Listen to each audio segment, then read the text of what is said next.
Now, Aditya, what is the roll number?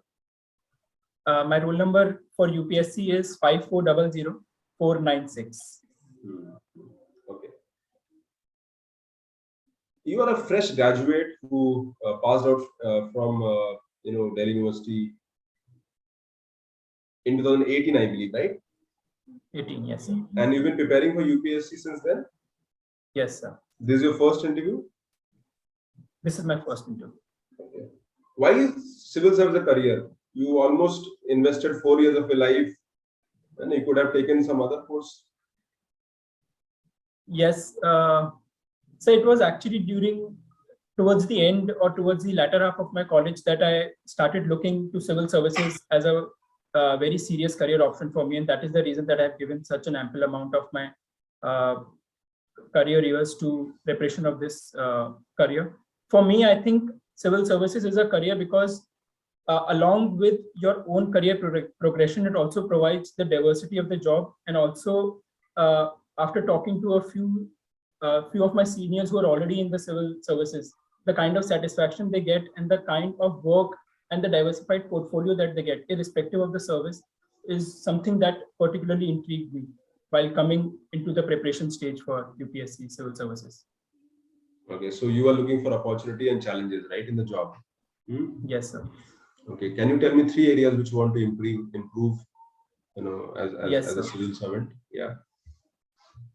So I believe that my perspective might be a little nuanced and naive, given that I'm still an outsider and still an aspirant, but still, according to me, I think first is education, because I think our country requires a kind of an educational revolution so as to progress and to take a big leap in any domain, be it development, economic development or social development. And it's also very personally, I find myself very connected to the issue and very emotive on that issue. Second, I believe is, since I'm coming into civil services, that second issue which I feel is the kind of facilitation role that civil servants can pursue.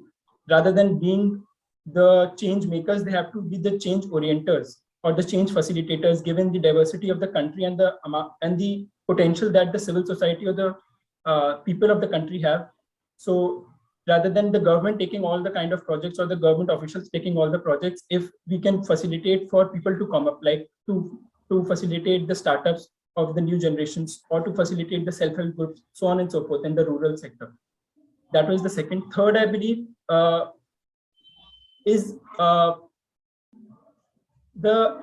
and it's somewhat a holistic issue of environment and agriculture, which our country in particular and the world today needs, that there should be a culmination of improvement or ecological improvement, along with a shift of agriculture towards being more organic agriculture or being environmental friendly agriculture. So those 3 issues, I believe. So basically, you spoke of 3 major issues. One is, of course, the education reforms you want to bring. The second is in the areas of where civil servants should be facilitators, and third is, of course, you spoke about sustainable development, right? Right. So these are the issues. Can you tell me what is your view about new education policy? Yes, sir. So the new education policy came out in 2020, and it covers a very holistic perspective, right from the pre-primary education to the senior secondary and to the college level education. Regarding my views, I think as far as my knowledge goes, the government has set a tentative deadline to implement the policy by 2040, so that it comes onto the ground by around the period of 2040. Some of the provisions, like the 5+3+3+4 formula that it has a very comprehensive approach towards education. Along with that, the vocational education, which the government is trying to inculcate right from the very beginning, and the National Research Foundation, because we see that the patenting and the research side of our education system is a little weak. Along with that, the 3-language phenomena. So all these agendas that the government and the policy has picked up are very nuanced, and at the same time are required in a country like ours. But one thing that I believe is what is the biggest constraint we, as a planner or policy maker, we kind of face in this? In the education sector? Yeah. So there are a couple of the topmost things that come to my mind. One is of course, the enrollment and learning.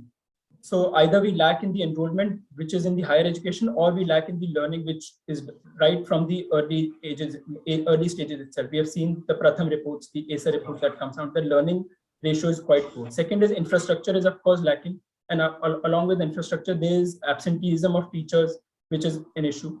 Third, I think the curriculum and pedagogy of a country's education system can be improved to a lot better. The comprehensive curriculum that was brought a few years back did make few strides. But if we compare, and I was reading to a few of the models which goes around in the world in other countries, we have a very good scope to improve and make it better and even customize it from region to region. So these are a couple of things that I think can be improved in an education. Don't you think budget is a big constraint, because our budgeting is also, in terms of the outlays that we have, is insufficient, especially with such a massive vision that we have for education, right? Yes, sir. Thanks for highlighting. I had missed that point, but that's an underlining factor that is going, because of all the points that I talked about, unless we have that financial capacity and that pockets from the system itself to expand. Considering the constraints, the financial constraints, that comes to an idea where the fiscal capacity of the state has to be, you can say, widened. So, what measures you would try to take to maybe increase the fiscal capacity of the state? Let's say you have to give policy inputs. Right. Currently, as far as my knowledge goes, sir, it's around 3.5% of our GDP that we are spending on education. And according to various reports like the TSR Subramaniam report, 6% is what should be required for a country like India. So to improve the budgetary side, one is, of course, that our budget allocation in a phased manner can be improved, and which the NEP also envisaged doing it over the years. First is that. Second is the private sector investment, which can be attracted in various ways, right? From direct private investment, like the social stock exchange and the social expenditure, which has got a more push after COVID, because health and education are gaining more and more attention, like the edtech companies which are coming. So the direct private investment, and second is also through the CSR models. Like the MAD Foundation is there, Akshara Foundation is there, Akshay Patra is there. We are talking about a massive scale where we want to improve the learning outcomes. What the examples that you mentioned, they operate on a very micro level. We also, you talked about edtech companies, but technology device still very widespread phenomena which we have in India. At the same time, I'm more concerned about how do we generate revenue? How do we increase the fiscal capacity of the state to meet such ambitious ideas? Right. Sir, in that sense, it is true that considering that the revenue generation, especially from the education sector, might not be so much if we are looking at it as a welfareistic policy. Education for a country should be seen as a welfare policy. Currently, we see the kind of freebies and the kind of consumptive expenditure that the government or the budget expenditure is doing. If we shift it to more capital incentive or to more developmental aspects of welfare expenditure, and in that, education comes to the top of my mind if we can do that, because that's, and various leaders of our country and otherwise have said it, that if you want to invest somewhere without thinking of the returns, education is the way to it. Can you tell me something about the capability theory? Sorry, sir? Capability theory. Capability theory. I'm sorry, sir, I'm not aware of theory. So there is always a debate where increasing the size of the pie, or giving the bigger share of the pie to welfare. So which idea you support? Right. Before I answer that, sir, I want to mention that we had a session with the founder of MAD, Jitin Nedumala, the MAD Foundation, which works in the education sector. I asked the very specific question, the same question that you were asking, I asked to him, because that's the challenge, that do we give the bigger pie or do we give the pie to more people? And with the talks that I had with him, and then with my own introspection, I thought that we have to go on 3 parameters when we think of that question.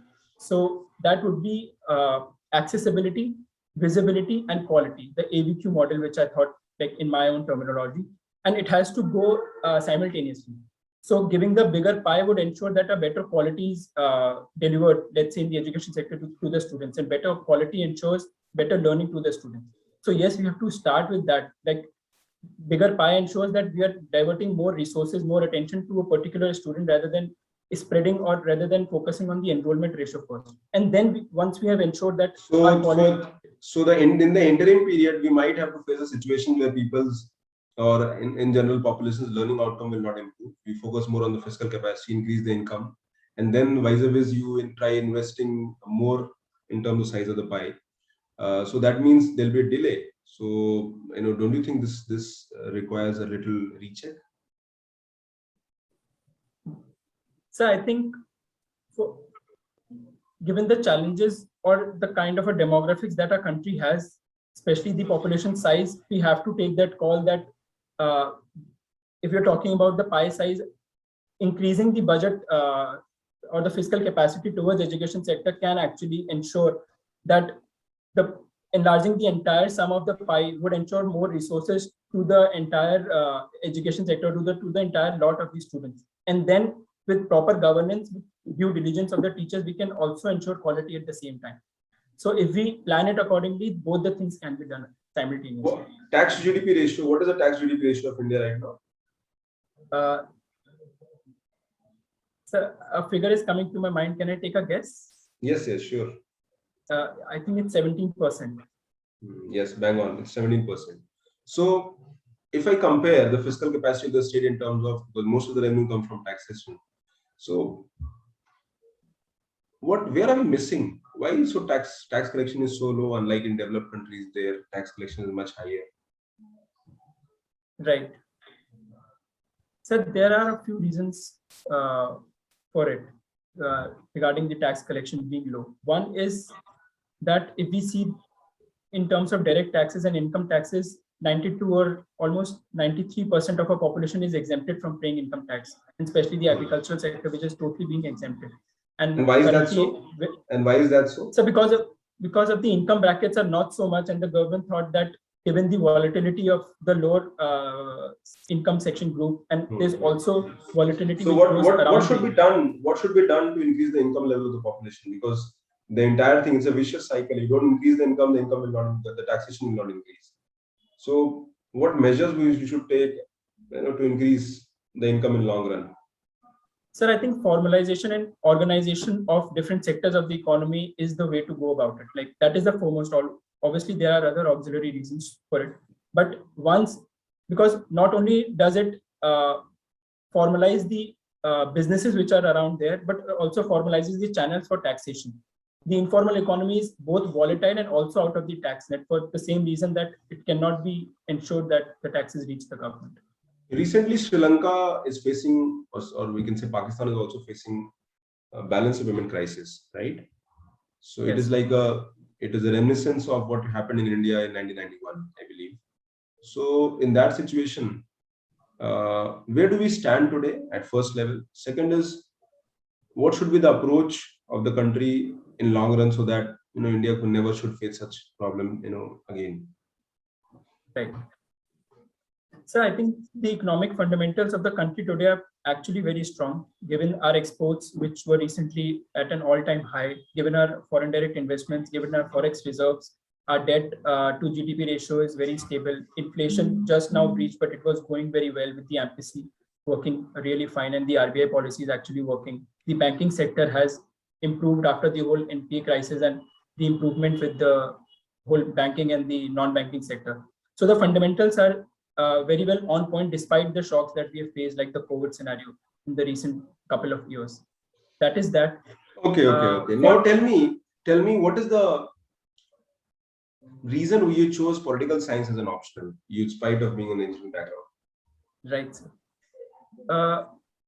So there were a couple of reasons. Not that I did not consider taking mechanical engineering as an optional for my civil services preparation, but since I think since my senior secondary schooling itself, I was very fascinated by the Model United Nations and the discussions that go therein. And I have always found myself lacking on the understanding of a holistic understanding of the issues of international relations. And it also made me fascinated because that time I remember it was 2013-14, and the issue of, like, say, Eurozone debt crisis or the Syrian refugee crisis made me very intrigued about what was the whole scenario around the international relations, the whole gamut of those relations. And when I decided to choose my optionals, and given its semblance with the preparation of journal studies paper, I took the call. Okay. Now tell me,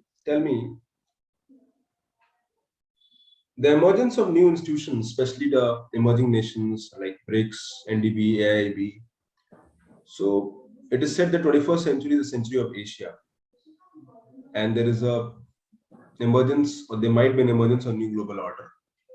Now, where do you see India's role in this process?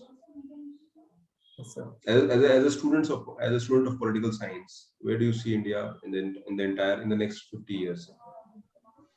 So the emergence of new institutions, as you mentioned, shows that somewhere there's a decline of globalization and multilateralism because there's a legitimization crisis, and even the countries don't want or are not able to come onto the same platform in a very global sense. So these unilateral institutions like the AIIB, BIM, BIMSTEC, BRICS, and others are actually the new models of the 21st century. And given the kind of geopolitical significance of Asia and the Indo-Pacific region, I think India is at the fulcrum where it will have a very defining role to play, both for its own interest and also for the global order in the larger context.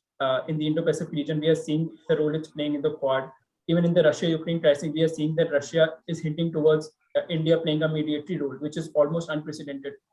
It was always the West or the countries somewhere in the Middle East, in the Middle Europe or in the Northern Europe who used to play such roles. But India being looked upon for such an instrument of intermediation shows the global footprint and the presence of India which it has. Okay.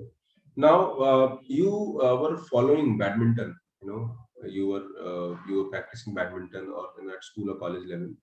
So is it correct? Because I can see that in your tab. Yes. Right? So I particularly played it just for my fitness purposes. So I used to play with the university team, but I never took part in the events of the university. I still continue playing it. Now, what is so unique about badminton if we compare with other sports? So the first thing is the projectile that it uses, because most of the other sports use a ball or a round object along with the racket, like be it cricket, be it squash, be it other sports, be it table tennis. But badminton is one that uses the shuttlecock, and the projectile trajectory is completely different for it. So that is one thing that stands out. In terms of physical endurance? So in badminton, the agility and the kind of flex movements which are required are quite unique. There are very few sports, at least which comes to my mind, which resonates with that kinds of agility, because you have to make very quick movements. You have to take very deep lunges to actually reach to the shuttle and then pick it up and throw it to the next court. I think it's only in squash that I've played a couple of times. I have made it to see. Okay. Your interview is over now. And so let me tell you a few things. The positives. Right, sir. The positives is there's clarity of thought. Communication is good. Body language is good. There's good eye contact, right? So these are some positives. There are areas for improvement, I would say. You need to be more brief and precise in your answers. The answers were too detailing. Try to answer only those areas where the question is being asked. Don't try and explain unless you are being asked. So brevity is what is needed, as per my assessment. And I think there is still a time to go. So there's enough time to make a work, and I believe that you have a very wonderful chance of making, right? Yes. Doing well. And I personally saw a lot of confidence, the way you were communicating, clarity in terms of your abilities. You gave some examples also, which shows that probably there has been introspection or effort has gone into the learning parts, which is good. So overall, I would say it's a decent, good effort, I would say. Since there is still time, so again, I would say that there are a few areas where you can work or improve, or you can say work, not improve, is you have to be more thorough with your DAP, I think, which has just begun and you still have time. So what you have to do is that you have to go through your DAP. Each and every word of DAP should be thoroughly analyzed, every single word. Many times you consider the DAF information is too simple, and maybe you might miss it, and you might feel like nahi ye to pata hai mujhe. But many times what happens that information becomes a part of the major conversation in the interview, and that creates problem. For example, Muradabad, if I say, Right. so if there is some civil servant from UP cadre, you can expect anything. They will go deep into the state, Muradabad, because Muradabad is a famous place, right? So similarly, so many times, for example, when I was looking for such words, I could not find it. But you have to go through that DAF again and again, see if there is specific word where they can be. For example, you were studied in a DPS, so those questions you can answer. But if there is some specific word which you feel that you're not aware in your DAF, and many times we by mistake we put it, or we do not know that the word is there. And in my DAF there was a Gautam Buddha was written. And I'm also BTech like you, almost 16 years ago. So when I gave my interview, and I gave two interviews, that interview costed me, because almost 10 minutes, the lady, she started asking about Gautam Buddha, and the question which were not there in NCERT, our reading was very basic. So when I look back, I find that if that Gautam Buddha was not there in the interview, my interview would have gone better, and I would have been in the services. I'm just giving you maybe an example. So many times, because when I did my DAF analysis, I missed that. I said, "Abhi Gautam Buddha Technical University likha hai. What can happen here, right?" Right. So similarly, so that is where every word of DAF has to be thoroughly analyzed, because those people do not know you. Imagine a situation: I am the person who is interviewing you, so the first impression of DAF is the first impression. Naturally, they make an impression within the first few minutes, and that kind of gave an edge to you. For example, in your case, the moment you gave some answers, I knew that you had a clarity of thought and you can answer on various subjects. I just wanted to check the domain where, in terms of how much you can spread. So I don't think so there is much area in terms of where you have to be very really concerned of. There are gaps. Academics are good. There's no gaps. There's a conscious decision of choosing political science optional or preparing for UPSC. You're clear. Most of the big colleges today, they have a culture where civil servants clear, and you get motivated by your seniors. So that is pretty obvious and normal. So I would say just maintain the momentum, tempo. Make sure your subjects are ready. Make sure your mechanical engineering. I'm not sure. Mechanical engineering, right? Yeah. Yes, sir. Not sure them what question might be asked, but mechanical engineering question can be there, because almost 3-4 years. Mine was electronics, and they asked about patents and so many things which I could not answer, right? So this is an area where, so at least maybe some transcripts of last few years of at least mechanical engineering questions specifically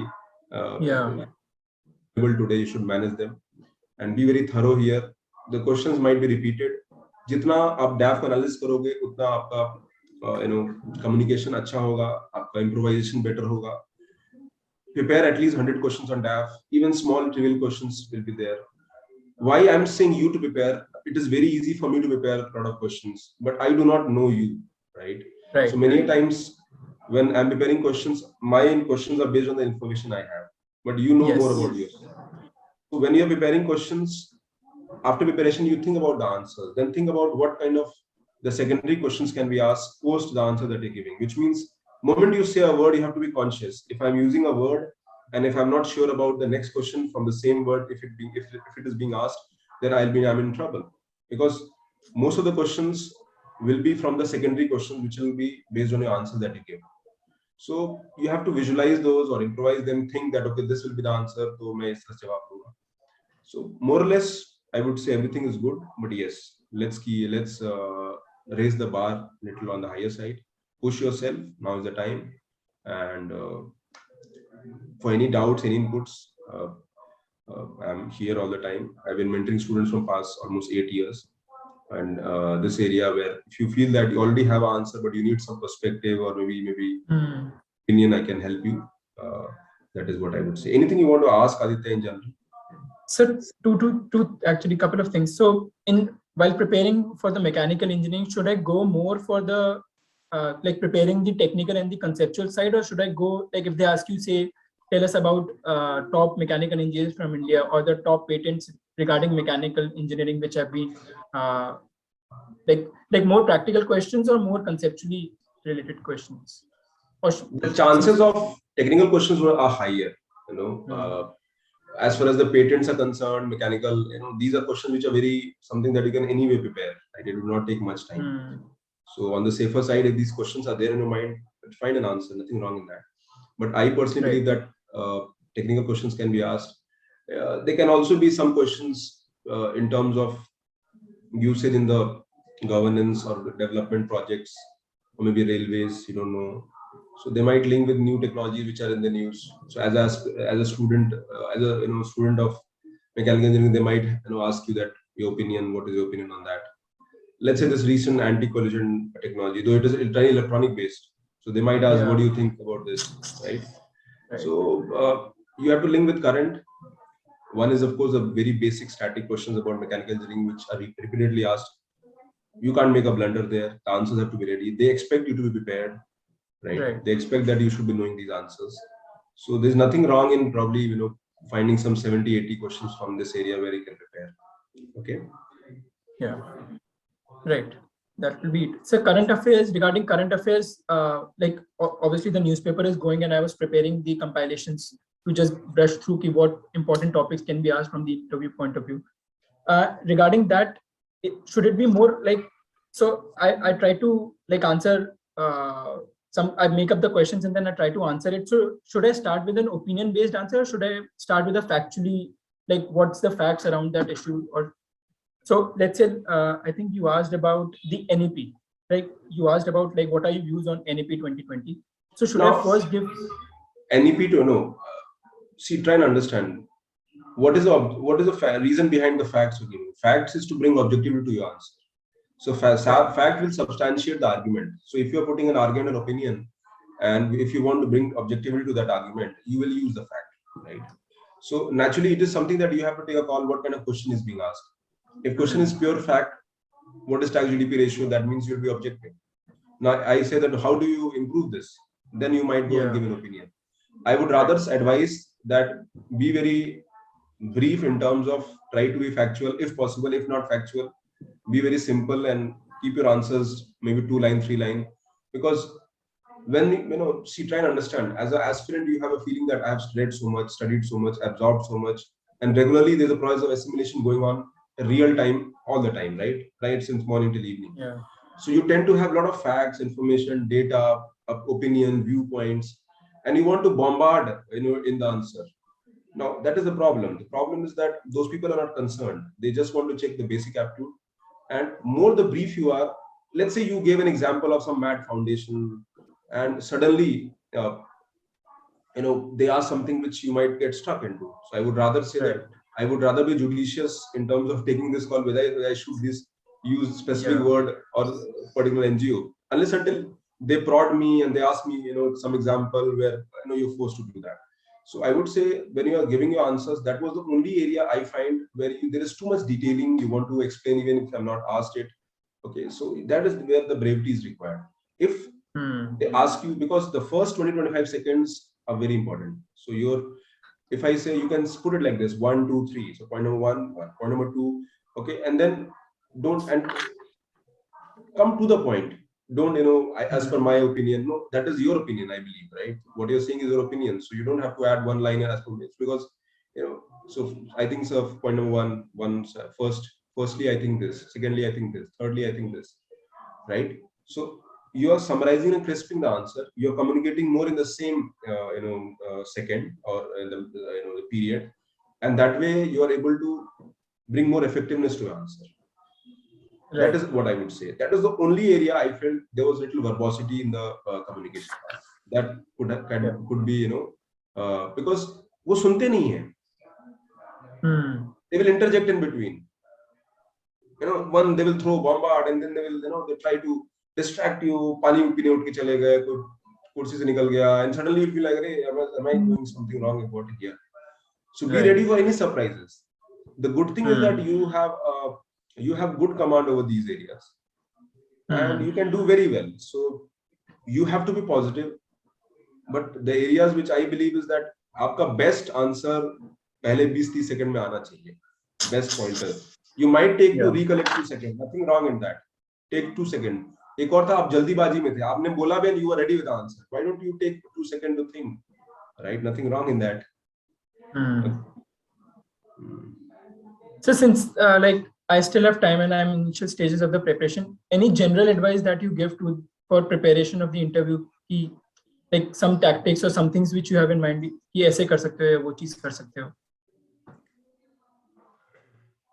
Regarding being a political science student, I would expect a lot of questions from the domain of political science, and it is a burning issue, so they might corner you, want to have an opinion, especially let's say this Ukraine crisis.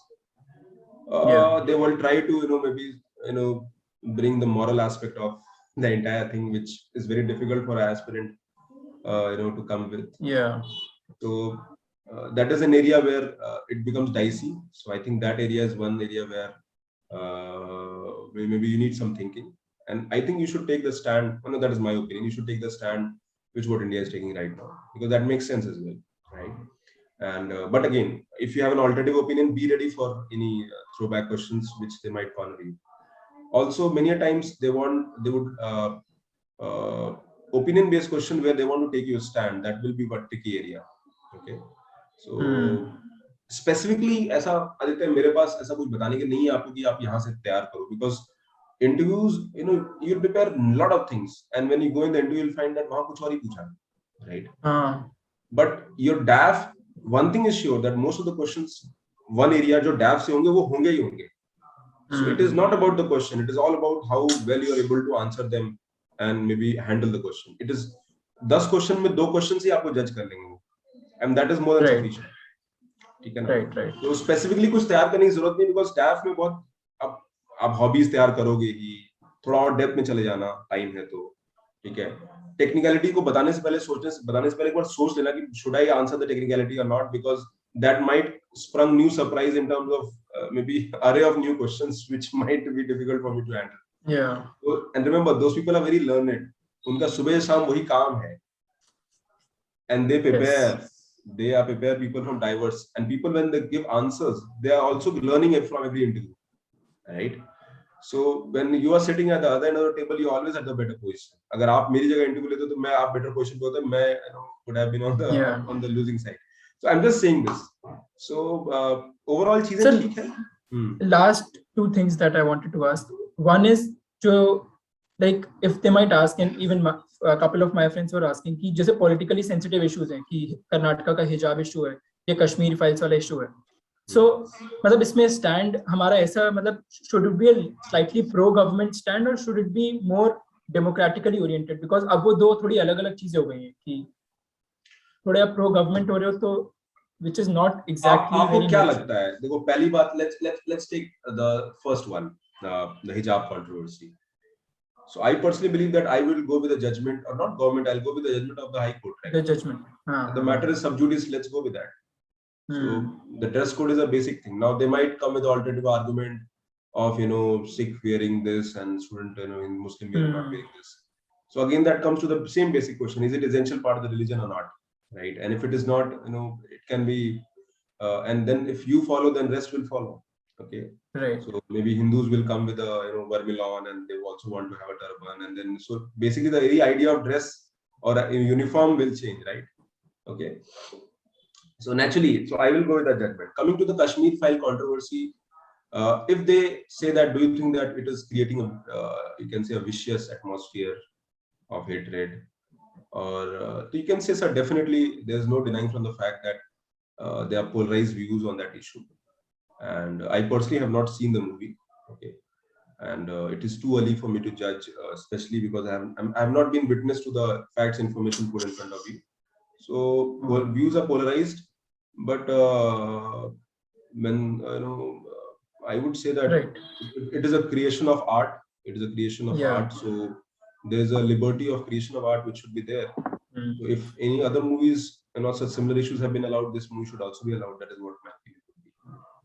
Okay, let the people judge. अभी वो क्या कर सकते हैं हम? Let's say आप क्या करोगे? कश्मीर फाइल को बैन थोड़ी कर सकते हैं, right? अभी ऑप्शन क्या है? I mean ये खराब है. I mean who will judge कि खराब है कौन सही है? People will judge it, right? right? So again, now it's not more about the movie, it's more about the like the kind of dynamics that's going around. Ki halls mein there are sloganeering or people are taking flags and collars along with them. So maybe that utterance of those words or situations, or maybe cyber trolling or bullying that is happening on those. That is something which is happening almost on every second issue in India, right? Social media is a self-generated content, so you can say we can't control that, right? Yes, if it creates a vicious atmosphere, then it is important to maintain the harmony. That is, I would say. Right. Now they might ask that what is your opinion? Government, tax-free. So you can say, sir, tax-free concept has been applied to many movies. So similarly, maybe many states have given tax-free benefits. So again, that is an individual government decision. हमको जितना भी इस issue से दूर रहना है अपने level पे कोशिश करनी है, and I would rather take the constitutional area of space of liberty. मैं वो बात करूँगा, और उसमें हम कर क्या सकते हैं? हाँ, उसमें ओपिनियन पूछें गलत है या सही है, तो कोई मूवी अगर कोई चीज डिपिक्ट करती है which is art, creation of art, the art could be exaggerated or it could be edible, and again I don't have a judgment on that, right? Okay, I got that, right. And lastly, sir, I was thinking ki, is there a possibility that they could grill me if they spot out ki after graduation I've been constantly preparing for it? So should I sort of prepare like ठीक है एक दो basic levels के लिए I can prepare, but उसके बाद if they like. Are you doing anything else apart from preparation? No sir, मतलब mostly तो preparation ही वही जो थोड़ा बहुत volunteering work या कोई एक दो ऐसे symposiums type के attend, but not majorly anything. Then be true to the process. Tell them it was a conscious decision, and UPSC is a long process. You have to invest 2-3 years of your life, and I think COVID was also a reason where there was some temporary disruption in my preparation. So you can say that. And but अभी तो 18 में पास किया, हम अभी 21 में ही तो हैं, 22 तो शुरू हुआ है, right. अगर कोविड नहीं होता तो ये इंटरव्यू अभी तक खत्म हो जाते हैं, फर्स्ट वीक ऑफ अप्रैल में रिजल्ट आ जाता है, ठीक है? So there's nothing to defend here. I think I've been interviewing people, and there are people with some 8 years of 10 years of this thing. So I don't think so. It is a matter where you must be thinking much. It is completely okay. This is your second attempt, third attempt, and second means first means. First means I was not clearing prelims itself for the past.